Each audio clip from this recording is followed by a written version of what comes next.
자들을 가이사랴 빌립보 지방으로 데려가셔서 거기서 나눈 대화의 내용들이 담겨 있습니다. 예수님께서 가이사랴 빌립보 지방으로 가신 때는 공생의 사역을 하시고 2년 6개월쯤 지나서였습니다. 그러니까 십자가에 달리시기 한 6개월 전쯤에 방문을 하신 거죠. 가이사랴 빌립보는 갈릴리 호수에서 북쪽으로 한 40여 킬로 떨어져 있는 곳입니다. 헬몬산 기슭에 위치하고 있는데 로마의 가이사 아구스투스 황제가 헤롯 대왕에게 그것을 하사했고 헤롯 빌립 2세가 도시를 새롭게 정비한 뒤에 가이사랴라고 이름을 정했습니다. 그런데 이스라엘 땅에 보면 지중해 연안 쪽에 가이사랴라고 하는 또 하나의 도시가 있거든요. 그래서 그 가이사랴 빌립보라는 곳에 빌립보라는 이름을 붙여서 가이사랴 빌립보라고 그렇게 구별해서 부르게 되었습니다. 가이사랴 빌립보라고 하는 곳은 당시에 헬라 로마의 문명의 중심지였습니다.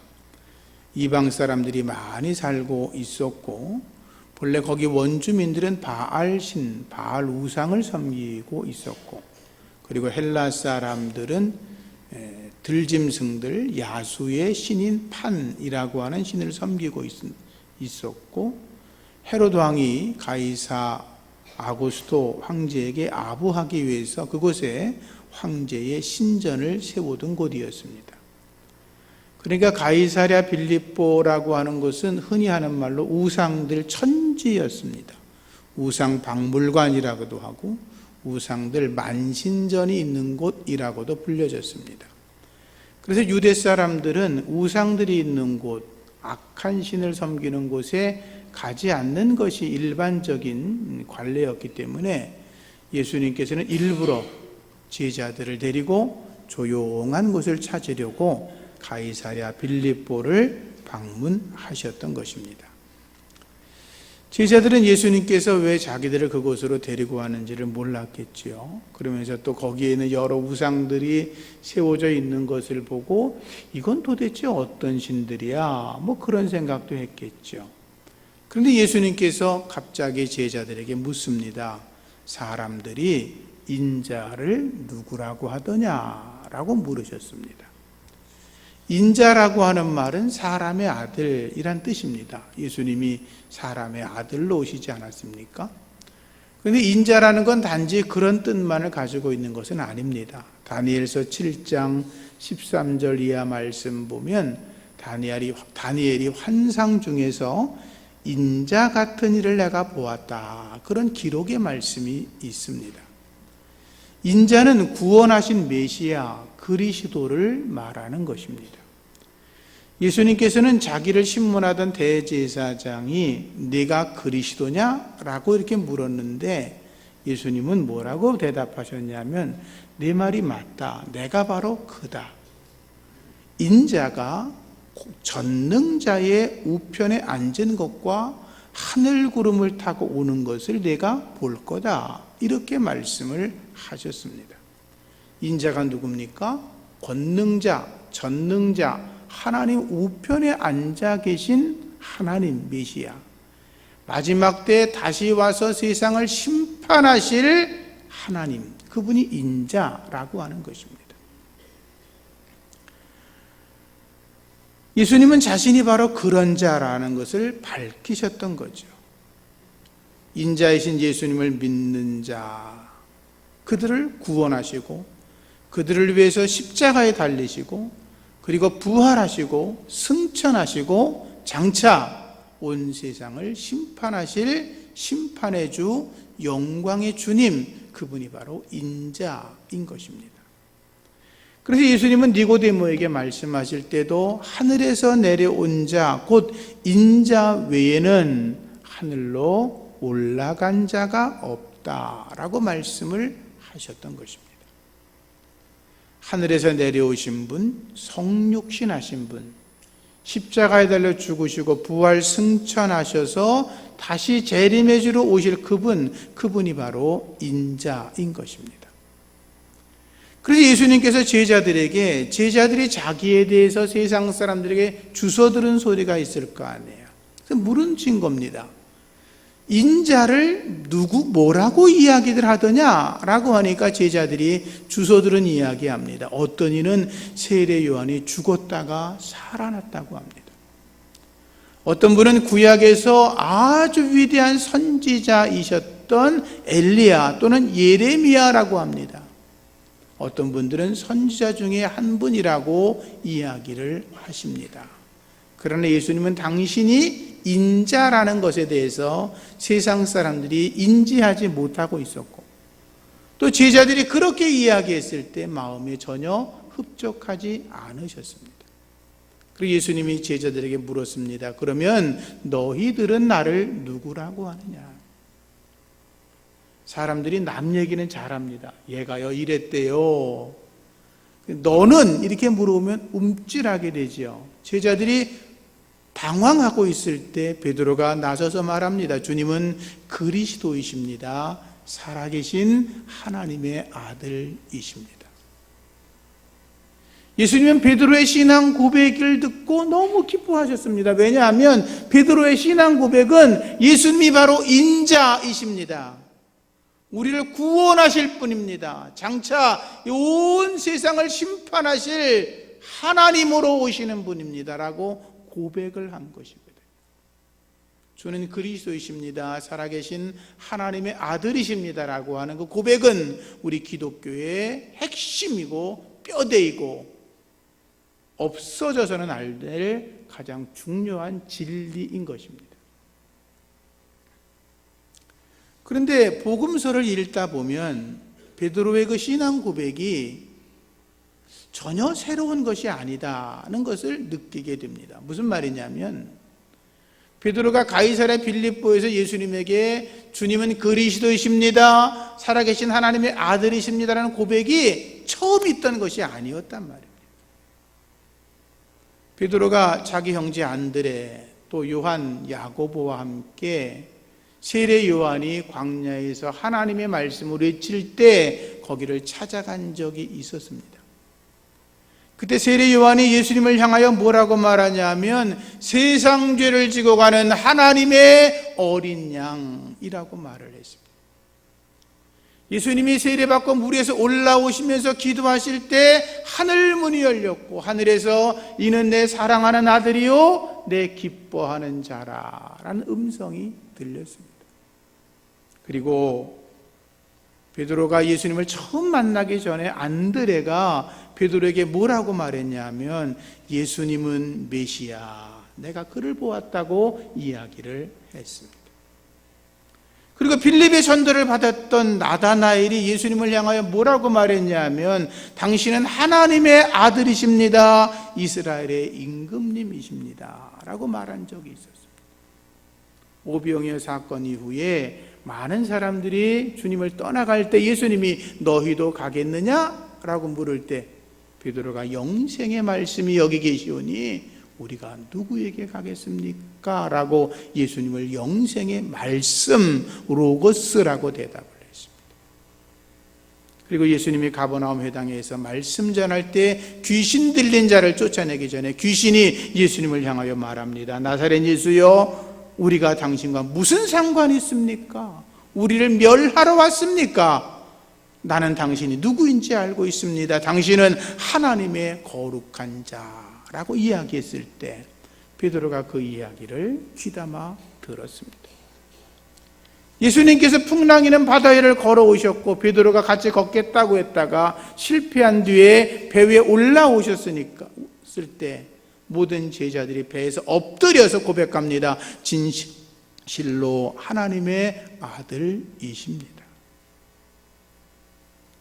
이런 사건들 외에도 갈릴리 호수에서 베드로는 수많은 물고기를 잡고 그물이 찢어질 정도로 잡는 경험을 통해서 예수님이 보통 분이 아닌 걸 아셨고 자기 장모의 손을 잡자마자 죽어가던 베드로의 장모가 열병이 사라지고 나음을 받았을 때 베드로는 그렇구나, 예수님이 메시아구나, 그리스도구나, 하나님의 아들이신 게 맞구나, 그런 생각들을 하고 있었던 것입니다.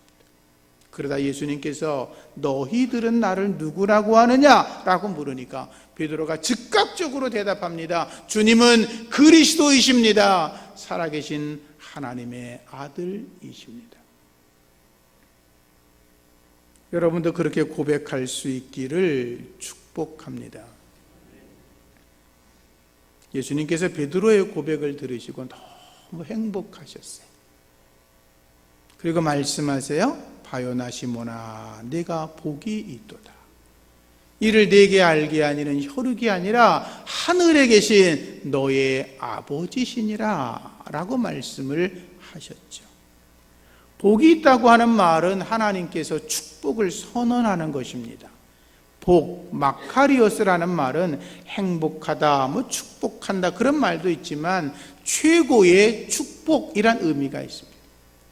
베드로가 신앙 고백을 하자 주님이 들으시고 베드로야 내가 최고의 축복을 받은 자다 라고 말씀한 겁니다.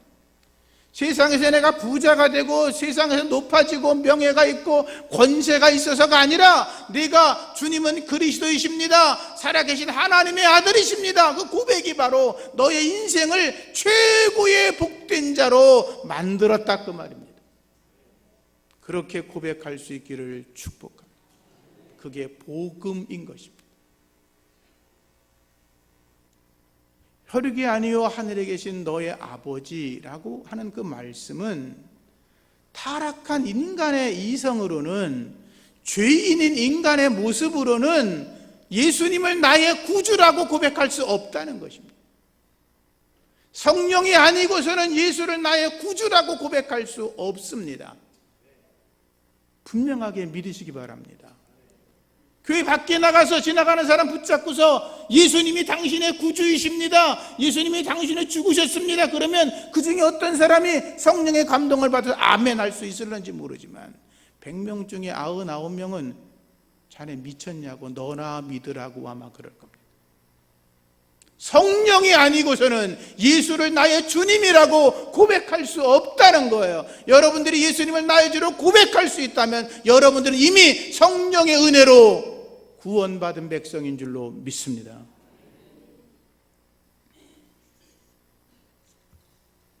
말씀을 보면 예수님께서 베드로에게 칭찬하지요. 내가 복이 있어. 내가 이 반석 위에 교회를 세울 거야. 천국 열쇠를 줄 거야. 이 고백은 너의 혈육이 아니라 하늘에 계신 아버지가 너에게 알려준 거야. 그런 칭찬을 받았을 때 베드로가 흥분했을 겁니다. 야, 역시 내가 수제자가 맞아. 내가 예수님의 오른팔이야. 나 말고 어느 누구도 이런 말을 한 놈이 없어. 내가 역시 최고지. 우쭐했다는 거죠. 그런데 예수님께서 그 이후에 이렇게 말씀하시죠. 그런데 잘 들어라. 내가 그리스도라는 것을 너희들 외에 다른 사람에게 아직은 알리지 말라고 경고하셨습니다. 그리고 예수님이 생각지 않았던 이야기를 하십니다. 그동안은 제자들에게 한 번도 말씀하지 않으셨는데 비로소 하시는 말씀이 뭐냐면 내가 예루살렘에 올라가게 될 거다. 올라가면 장로들과 대제사장들과 서기관들에게 많은 고난을 받을 거다. 내가 죽을 거다. 그리고 3일 만에 다시 살아날 거다. 라고 순한 예고를 하셨습니다. 그런데 전혀 이상한 이야기가 성경에 흘러갑니다. 그러면 제자들이 주님, 그게 무슨 말입니까? 우리가 이해를 못하겠습니다 라고 이야기를 했어야 되는데 베드로가 예수님을 조금 떨어진 곳으로 이렇게 끌고 갑니다. 그리고 예수님께 항변했다 라고 성경은 기록되어 있습니다. 붙들었다는 말은 옆으로 와서 이렇게 붙잡았다는 겁니다. 마치 자기가 그 일을 하지 않으면 안 될 어떤 사명을 가진 것처럼 예수님께 다가와서 탁 붙잡고 그 다음 끌고 갔다는 겁니다. 조용한 곳으로 끌고 가서 뭐라고 이야기하냐면 항변했다. 그 말은 엄하게 꾸짖었다 그 말입니다. 베드로가 예수님을 꾸짖었다는 것입니다. 제자가 스승을 꾸짖었다는 것입니다. 마치 어른들이 어린아이를 꾸짖듯이 베드로가 예수님에게 항변했다. 성경은 그렇게 기록되고 있습니다. 예수님이 고난을 당하고 죽는다는 거 있을 수 없는 일이라는 거죠. 예수님이 바보 같은 말을 했는데 그 말을 내가 입막음을 해서 다시는 그런 어리석은 말, 바보 같은 말을 못하게 내가 막겠다. 이게 베드로의 생각이었다는 것입니다. 주여 그리 마소서, 이 말은 하나님의 자비가 임해서 그런 일이 일어나지 않을 겁니다. 그런 말인데 베드로는 하나님이 그런 일이 일어나지 않게 하실 테니 바보같이 그런 어리석은 말을 짓거리지 마라, 그 말입니다. 베드로는 주님이 그리스도이시고 살아계신 하나님의 아들이라고 고백을 했지만 여전히 그의 머릿속에는, 무의식 속에는 예수님이 고난의 종이 아니라 정치적으로 위대한 왕일 거라고 생각하고 있었던 것입니다. 그것은 베드로가 어렸을 때부터 그렇게 배웠기 때문이었습니다. 우리 한국교회를 제가 늘 표현할 때 유교적 기독교라고 그럽니다. 유교 문화에 하도 이게 묻어나가지고 기독교 정신이 살아나지 못합니다. 교회 안에 유교적인 요소가 엄청나게 많습니다. 깨트리기가 어렵습니다. 왜? 그렇게들 다 살아오셨으니까. 베드로가 그런 것입니다. 어렸을 때부터, 태어나서부터 메시아가 오신다, 그분이 이 나라를 구원할 거다, 이 나라를 뒤집어 놓고 우리를 속박하고 압박하던 애굽이 망한 것처럼 하나님께서 로마도 무너뜨리고 새로운 나라를 건설할 거라고, 그분이 메시아라고 늘 어려서부터 그냥 세뇌 교육을 받았으니까 그렇게 알고 있었던 것입니다. 그런데 베드로가 예수님을 지키려고 하는 순수한 열정은 훌륭한 것이었지만 그의 판단과 말은 예수님의 구속의 역사를 가로막으려고 하는 어리석은 마귀의 행위에 노란한 것이었습니다. 그래서 예수님께서 단호하게 말씀한 겁니다. 사탄아, 내 뒤로 물러가라. 너는 나를 넘어지게 하는 자구나. 내가 하나님의 일이 아니라 사람의 일을 생각하는도다 라고 책망을 하셨던 것입니다. 그런데 베드로가 이렇게 메시아에 대해 잘못 이해한 것은 베드로만이 아니었습니다. 예수님의 제자들도 똑같았습니다. 예수님께서 순환 예고를 두 번째 하셨을 때 어떤 일이 있었냐 하면 제자들은 예수님 말씀을 듣고 누가 더 잘났지? 누가 더 크지? 서로 자기의 공과를 다투고 있었습니다. 예수님이 세 번째, 내가 예루살렘에 올라가면 내가 장로들과 대제사장과 서기관들에게 붙잡힐 거다, 고난받을 거다, 죽을 거다, 그러나 사흘 만에 다시 살아날 거다라고 세 번째 예고하셨을 때 그때 제자들은 아무런 생각이 없었고 야고보와 요한의 어머니가 예수님에게 이렇게 말합니다. 예수님, 주님의 나라에 임하실 때에 우리 아들을 한쪽은 오른쪽에 한쪽은 왼편에 앉혀주면 좋겠습니다 라고 예수님의 의도와 전혀 상관없는 그런 헛소리를 하고 말았습니다. 예수님께서 마지막 승천하실 때도 그랬죠. 제자들이 나와서 뭐라 그럽니까? 예수님, 이스라엘을 회복하실 때가 지금입니까? 예수님 말씀하셨습니다. 때와 기한은 아버지께 있는 것이니 너희의 알 바 아니고 너희가 할 일은 오직 성령이 너희에게 임하시면 너희가 권능을 받고 예루살렘과 온 유대와 사마리아와 땅끝까지 이르러 내 증인이 되라고 말씀하셨습니다. 주님의 관심은 언제 이 나라가 회복됩니까? 언제 남북이 통일됩니까? 언제 우리나라 경제가 회복되고 언제 내가 부자가 되고 언제 내가 내 소원이 이루어집니까? 그게 아니라 주님의 관심은 너희가 성령을 받고 권능을 받아서 땅끝까지 가서 내 증인이 되는 일, 그 일에 동참하고 행하라 라고 말씀하시는 거예요. 그 일에 동참하는 자가 복음으로 살아가는 자인 것입니다.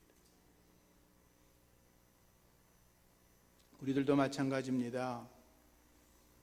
혹시 여러분들 가운데 예수님은 내게 복을 주는 분이야, 예수님은 내 소원을 들어주는 분이야, 예수님은 정말 선하고 좋은 분이야, 예수님은 종교적으로 내게 위안을 주는 분이야, 예수님은 세계 4대 성인 중에 한 분이야, 이 정도로만 이해하시면 안 됩니다.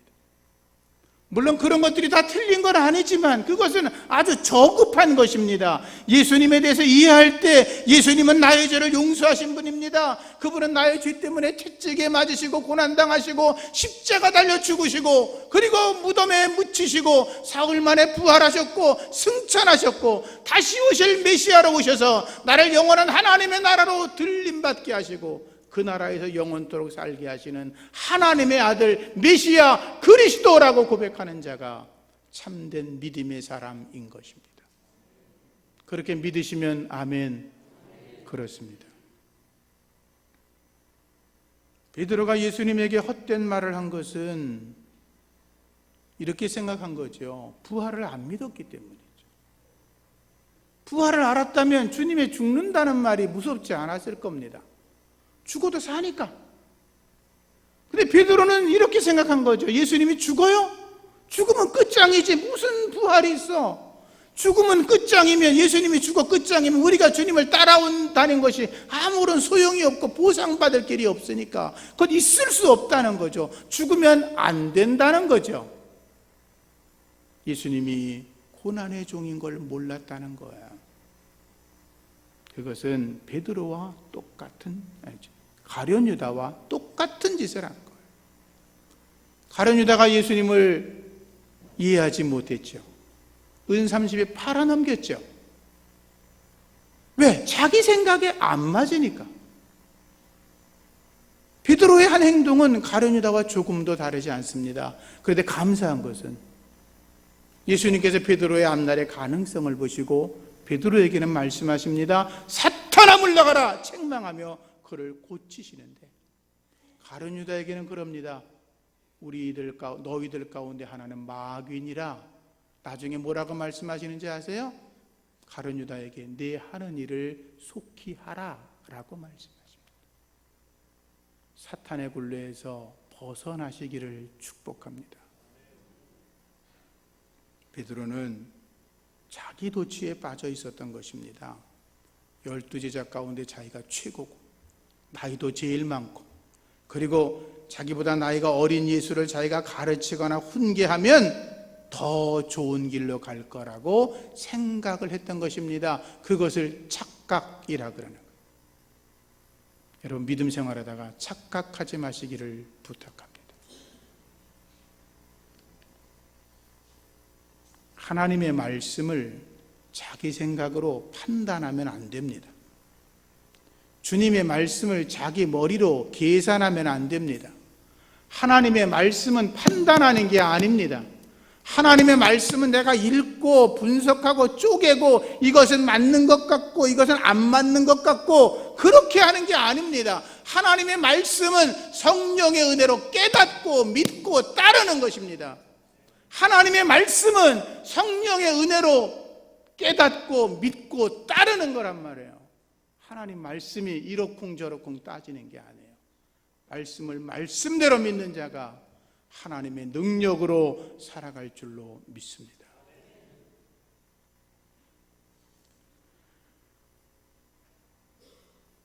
베드로가 실패한 이후에 하나님의 사람으로 견고하게 세워집니다. 사도행전 말씀 보면 복음 전하다가 붙잡히지 않습니까? 채찍을 맞고 고통당하지 않습니까? 대제사장이 다시는 예수 이름으로 떠들고 다니지 마라고 했는데 베드로가 말하죠. 하나님 앞에서 너희 말을 듣는 게 맞냐? 하나님의 말씀을 듣는 게 맞냐? 하나님 말씀대로 살아갑니다. 그 후에도 감옥에 갇혔다가 천사의 도움으로 살아났지만 그때 또 붙잡히게 되죠. 대제사장이 말합니다. 이놈들 너희들 지난번에 내가 가만두지 않는다 그랬는데 또 예수를 떠들고 다녀? 그때 베드로가 말합니다. 사람보다 하나님께 순종하는 것이 마땅하다. 하나님께 순종하시기를 축복합니다. 마지막으로 베드로의 편지를 읽어보시면, 베드로 전후서가 있잖아요. 거기 읽어보시면 베드로가 하나님 앞에서 실패를 거울 삼아 성도들에게 권면하는 글들이 담겨 있습니다. 베드로전서 4장에 보면 이렇게 말합니다. 사람의 정욕을 따르지 마라. 오직 하나님의 뜻을 따라 육체의 남은 때, 남은 인생을 살아가라.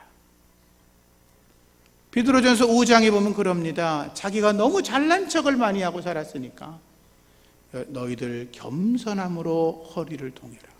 하나님은 교만한 자를 대적하시고 겸손한 자에게 은혜를 베푸신다.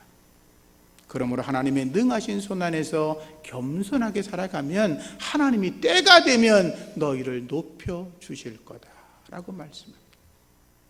자기도 모르는 사이에 마귀에게 붙들려가지고 실패한 베드로가 뭐라고 이야기를 하냐면, 너희들 깨어 근신하여 경성해야 된다. 악한 마귀가 너희를 삼킬 수도 있는데 정신을 차려서 너희가 마귀와 싸워서 이겨내라고 권면하고 있습니다. 사랑하는 성도님들, 우리가 믿음 생활하다가 실패할 수 있습니다. 그러나 똑같은 일로 2번 실패하면 안 됩니다. 베드로처럼 자기를 변화시켜서 하나님의 더 성숙한 사람으로 견고하게 서야 될 줄로 믿습니다. 주님은 그리스도이십니다. 살아계신 하나님의 아들이십니다. 하나님의 말씀을 인간의 생각으로 판단하거나 쪼개거나 분석하거나 이것은 옳고 아니라 라고 말하지 말고, 하나님의 말씀은 그대로 믿고 따르는 믿음의 사람 되시기를 축복합니다. 주의 은혜가 우리 모두에게 임하기를 예수 이름으로 축복합니다. 하나님 감사합니다. 성령의 은혜로 우리를 붙잡아 주시옵소서. 하나님의 아들로 견고하게 세워주시니 감사하고, 하나님의 딸로 주 앞에 쓰임받게 하심을 감사하고, 인간적인 욕망 때문에 자기 도취에 빠져 실패하지 않게 하시고 겸손히 낮아져 하나님의 위대한 일을 이루어드리는 우리 모두가 되게 하여 주옵소서. 예수님 이름으로 기도합니다. 아멘.